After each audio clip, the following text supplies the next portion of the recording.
안녕하세요. 신숙희 논팽이 신숙희입니다. 오늘 주말이죠. 잘 쉬고 계시죠? 오늘 제 유튜브 제목은 황교안 대표가 던진 5척의 원자 폭탄, 엄청나게 큰 일을 저질렀다는 것을 제가 말씀드리려고 한 제목이고, 부제목은 사회로는 제3의 투개표 선거 쿠데타다, 문재인 이준석 조기 하야만이 폭풍을 맞는다. 엄청난 폭풍이 지금 일고 있다는 이런 걸 얘기하고 싶습니다. 그래서 7월 23일 금요일 날 황교안 대표가 부정선거 특검을 하자고 성명서를 발표를 했잖아요. 그래서 좀 늦었지만은 시기적절하게 기자회견을 했다고 저는 이제 생각하고 있는데, 많은 사람들이 여기에 대해서 좀 부정적으로 얘기하는 사람들도 많이 있어요. 뭐 숟가락 얹는다, 그 다음에 또 대통령 후보 자리를 선점하기 위해서 하는 쇼다, 이런 얘기를 하는데, 뭐 그렇다 하더라도 저는 이것을 좀 긍정적으로 받아들이고, 만약에 하지 않았다면 또 어떻게 하겠습니까? 그런데 단순히 황교안 대표가 이 성명서를 발표한 것은 어떤 뭐랄까 그냥 부정선거를 주장하는 그 이상의 엄청난 5가지 큰 의미가 있다는 것을 제가 설명을 드리고 싶어서 제 유튜브를 하니까 구독과 좋아요를 눌러주시고 저와 끝까지 해주시기 바랍니다. 우선에 황 대표가 이제 기자회견을 하게 된 배경을 조금 말씀을 드리면, 우리가 사실 황 대표가 뭐 숟가락 얹는다 그러지만은 저도 이제 박사과정을 했고 했지만은 지금은 모든 것이 증거 위주예요. 우리가 아무리 이 말로 떠들고 해도 딱 눈에 보이는 증거를 내지 않고서는 어떤 학계라든지 또는 법조계 뭐 이런 데서, 특히 황 대표는 법조계에서 훈련을 받은 사람이잖아요. 얘기하기가 상당히 힘든 위치에 있는 거예요. 그런데 6.18 이제 재검이 나오고 또 재검 결과가 나왔는데도 한 달 다 돼 가도록 대법원에서 아직 이거를 결정을 내지 않는 걸 보고 민경욱 대표가 이 브리핑을 했나 봐요. 브리핑을 하는 걸 보니까 이게 분명히 이제 증거가 확실하거든요. 증거가 확실하고, 또 김경수 사건을 또 발표됐잖아요. 22일 날 선고가 되었잖아요. 그게 이제 제1차 쿠데타거든요. 그 쿠데타란 거는 뭐냐? 제가 저번에 설명했잖아요. 완전히 어떤 자기가 정치적인 파가 불의에 불법적인 반합법적인 것으로 어떤 정부를 날려버리고 바꾸는 거거든요.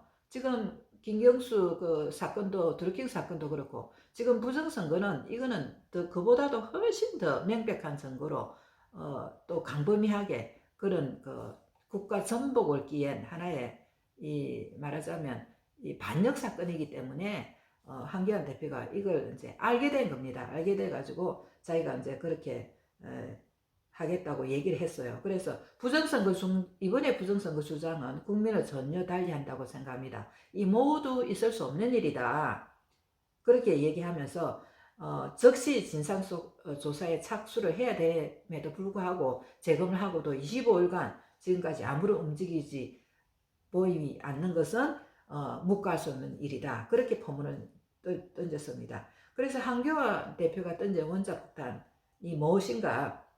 이것은 내부의 적, 외부의 적을 명백히 파헤쳐 제거하는 엄청난 전략이라고 생각하셔야 됩니다.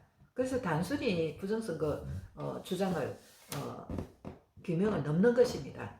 자, 첫째, 이거는 뭐냐면, 첫째, 이것은 문재인 정권의 근본적 정통성에 대한 엄청난 전면 도전입니다. 특검을 주장했죠. 그래서 황 대표의 성명서의 언어를 한번 보도록 하겠습니다. 문재인 대통령께도 촉구하는데, 국정 운영의 최고 책임자로 지난 4.15 총선에서 제기된 부정선거 의혹 규명에 적극 나서십시오. 국가 책임자로서 마땅한 도리다. 부정선거에 대해서 국민 의혹에 대해 침묵하는 것은 국가 지도자다운 자세가 아니다. 그래서 국가의 기관을 구성하는 선거 민의를 반영하는 선거에 있어서 법 규정에 위반된 선거의 효력 문제는 심각한 것이다. 우리가 지키고자 하는 자유민주주의는 그 절차와 과정을 결과만큼 중요시하는 제도이기 때문이다. 그래서 이 진실을 밝히는 것이 중요하다. 진실은 팩트 위에 있는데, 김경수 드루킹 사건에서도 팩트가 지금 밝혀져도 관심이 없고 숨기려고만 하고 그 다음에 팩트가 확인돼도 시간만 질질 끌고 했지 않느냐 그렇게 얘기를 했어요. 그래서 이 문재인 정권의 이 정통성에 도전했다 이 말은 너희들은 지금 국가를 전복한 반역죄를 지었으니까 내려오라 이렇게 메시지 던진 거나 똑같은 겁니다. 그 다음에 두 번째, 이것은 이제 엄청난 더 큰 폭탄인데, 국임 내 말하자면 라이노, 국임은 국임인데 야당은 야당인데 야당이 아닌 사람들이 있잖아요. 그런 사람들에게 정면 철퇴를 내린 겁니다. 말하자면 부정선거를 부인하는 세력이라든지 특히 말하자면 정권 교체를 바라지 않는 세력에게 이 정면 도전을 한 거고, 선면 야당을 꾸려라, 일관된 야당, 그 다음에 야당다운 야당을 꾸려라라는 메시지를 던진 겁니다. 그러면 지금 우파라면서 우리를 혼동하게 하고 분열하게 하는 그런 세력이 있잖아요.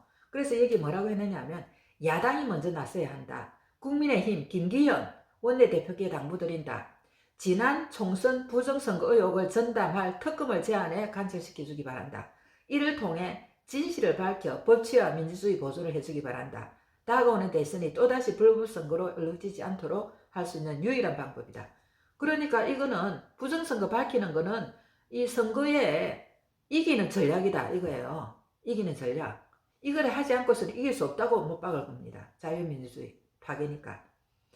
그런데 국임 내에 우리가 두 개의 이 파가 존재한다는 걸 알아야 됩니다. 어떤 당이든지 파라는 건 있어요. 그런데 제가 말하는 이 파는 어떤 정견 차이를 뛰어넘어 가지고 근본적으로 이 자유민주주의의 가치와 철학을 반대하는 그런 그 파가 두 개가 존재하는 거예요. 그게 누구냐 하면 첫째, 6.18 재검에도 불구하고 그런 확실한 물증이 있는데도 불구하고 4.15 부정 은밀 검증을 필요성을 부정하는 자가 있어요. 이게 대표적인 사람이 이준석이죠. 이준석이 뭐라고 그랬습니까? 이번에 한기환 대표가 성명서 발표하니까 그거는 개인적인 의견이다. 그리고 자기가 그전에 음모론이다. 부정선거는 있을 수 없는 일이다. 그렇게 했잖아요. 그 다음에 또 다른 분도 있었죠. 하태경 그 사람도 마찬가지고. 그 다음에 이 내각제 세력, 제왕적 대통령제 운운하며 틈만 나면 내각제를 주장하는 사람에게 이 철퇴를 내린 겁니다. 그 다음에 이 4.15 부정선거는 이 탄핵이 바로 뿌리고 그것의 꽃이 4.15거든요. 그래서 탄핵이 불법이었을 부정하는 자에게 또 철퇴를 내린 겁니다. 그 다음에 이제 국가보안법 7조 폐지론을 주장한 하태경. 이거 완전히 민주당과 똑같은 사람이잖아요. 이런 사람은 나가라고 메시지 내린 겁니다. 그 다음에 다섯 번째는 트럼프가 지금 미국에서 마가 운동을 벌리면서 그 부정선거를 규명하려고 엄청 노력하고 있잖아요. 있는데 민주당에서 얼마나 방해를 해가지고 지금 아리조나 거의 몇만 장, 거의 20만 장 표 차이를 내고도 이걸 발표를 못하고 있잖아요. 너무 이 반대가 심해가지고. 그래서 트럼프를 폄훼하는 세력이 있어요. 주로 이제 보면 탄핵을 불법을 반대하는 세력이고 희한해요. 그 다음에 4.15를 부정하는 그런 이 내각제 세력들이에요. 말하자면 하태경, 유승민계, 김무성계라고 보면 됩니다. 이런 사람들은 우리 우파 내에 있는 친중 세력이라고 보면 됩니다. 친중 체제에 올인하고 있는 그런 세력이라고 보면 됩니다. 그리고 언제든지 민주당과 야합할 수 있는 세력. 이런 사람들은 사실 정권 교체를 바라지 않는 세력이죠. 그래서 회색이에요, 회색. 그래서 이런 지지 세력의 선을 끊고 철퇴를 내린 겁니다. 그래서 헌법 수호를 기치로 한 선면 야당 출연이 불가피했었습니다. 저는 한 대표가 이번에 부정선거를 특검을 하자고 주장한 것에 이것이 가장 큰 기여라고는 생각합니다. 이것이 정말. 그 다음에 세 번째, 부정선거에 침묵하거나 부인한 여러 우파 오피니언 리더가 있죠. 그 다음에 또 지도자들이 있죠. 이 사람들은 우리의 같이 갈 사람이 아니라고 선을 끈 겁니다. 그렇다고 생각해요. 그래서 보면 지금 이번에 딱 보니까 한기환 대표가 지금 성명서를 발표하고 나서 이 유튜버들이 이게 대해서 발표하는 유튜브가 나와요. 조중동 아직까지 말 안 했죠? 응? 딱 똑같잖아, 패턴이. 두고 보세요. 그래서 이런 사람들은 전부 다 어떻게 보면 이 자유민주 세력이라 하지만은 어떻게 보면 이거는 분열을 조장하고 내부의 적들이고 트로이 목마라고 생각합니다. 이것을 일망타진하는 가장 강력한 이 폭탄이었다라고 저는 생각하고 싶어요. 그 다음에 우리가 황 대표가 성명서를 발표한 거는 나는 트럼프와 함께 마가 운동에 같이 동참하겠다고 선언한 거랑 마찬가지라고 생각합니다. 트럼프가 부정선거를 밝히려고 엄청나게 노력하고 있잖아요. 그런데 우리 우파 내에서 이런 트럼프의 이 노력에 같이 이 동참할 그런 지도자가 없었어요. 지금 미국은 내년에 상하원을 석권합니다. 그 말은 무슨 말이냐면 입법부를 이제 이 손에 집어넣는다는 거예요. 행정부는 그 민주당이지만은 입법부를 집어넣는다 이 말이에요. 그리고 나서 나중에 이제 2024년도에 대통령 선거는 입법부, 사법부 다 이제 행정부 다 분명히 장악할 겁니다. 그러면 이런 세계 계절 변화가 있는데 이거와 같이 갈 사람을 우리가 야당에서 키워내야 됩니다. 그런데 한교안 대표가 저는 이런 면에서 지금 발을 디뎠다고 생각합니다. 그 다음에 마지막은 자기 본인에게 던진 폭탄이고 총대다. 이제 총대를 맸어요. 맸기 때문에 만약에 이번에 한 대표가 이렇게 선언하고 힘 빠듯이 바람 빠듯이 또 저번 4.15 부정선거처럼 빠진다면 이제는 완전히 국민들이 참지를 안 할 거예요. 그래서 자기 한교안 대표가 엄청난 장점도 있었어요. 그 추운 겨울에 단식도 했잖아요. 그 다음에 공안검사죠. 그런 소신이 있었음에도 불구하고 그 한교안 대표에 대해서 너무나 많은 사람들이 정말 실망을 하고 분노를 터뜨린 게 제가 이제 알아보니까 탄핵에 대해서 그 당시에 이 박근혜 대통령을 보호하지 못하고 계엄령을 때리지 못했다. 저는 이게 대해서는 좀 그렇게 생각하지 않는 게 그 당시에 여론이 4%예요. 4%. 4%에서 할 수 있는 건 아무도 없어요. 해봐야 오히려 또 역효과만 납니다. 트럼프가 50%, 저는 그걸 어떻게 알았냐면 트럼프가 하는 걸 보고 깨닫게 된 거예요. 트럼프가 거의 50% 여론 지지를 받고도 내려올 수밖에 없었어요.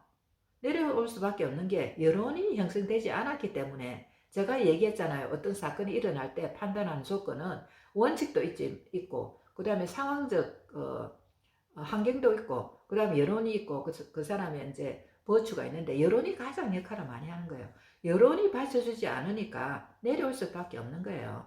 그래서 그렇게 생각하셔야 됩니다. 그 다음에 미래통합당에서 통합을 하는데 너무 공천을 잘못했다 또는 저쪽에 있는 그 바른미래당 사람을 집어들었다 공천을 못했다 이런 이제 비난이 있더라고요. 저는 그것도 또 중도들은 또 태극기 집회에 나갔다고 비난하죠. 또 이런 중도들은 또 이 태극기 집회들은 또 중도들을 끌어들였다고 그러죠. 저도 제가 지도자 돼봤지만 양쪽에서 어떤 장단에 발맞출지 잘 모르는 게 있어요. 그래서 무조건 그분이 그 황 대표가 이제 외연 확장을 위해서 한 게 결과론적으로는 좀 잘못된 게 있지만은 국민들하고 그 당시에 또 당을 창당해 나가고 그런 사람들의 책임도 있고 결정적으로 4.15가 진 거는 부정선거 때문이에요. 이게 황 대표가 자기가 다 책임진다 했는데 사실은 우리가 나눠져야 될 부분이에요. 탄핵도 마찬가지고 저는 그렇게 생각해요. 그리고 이제 지금 황교안 대표가 자기가 태극기 또 끌어안아야 된다 온 국민으로서 그 다음에 사과도 진지하게 했잖아요. 사과하는 사람 아무도 없어요. 지금 보세요. 김경수 이런 사건을 저지르고도 진실을 찾아야 되겠다 그러고 지금 하고 있잖아요. 아무도 사과하는 사람 없어요. 사과하는 사람 훌륭한 거예요. 어쨌거나. 그 다음에 다시 실수하지 않겠다고 하고 그러니까 또 오늘 또 강남에 가서 또 실제 이 부정선거 하는데 동참하고 했잖아요. 그러니까 한 번 더 기회를 주면서 이게 사실은 본인에게도 엄청나게 힘든 길을 선택했다는 것을 우리가 이해를 해 주시면 좋겠습니다.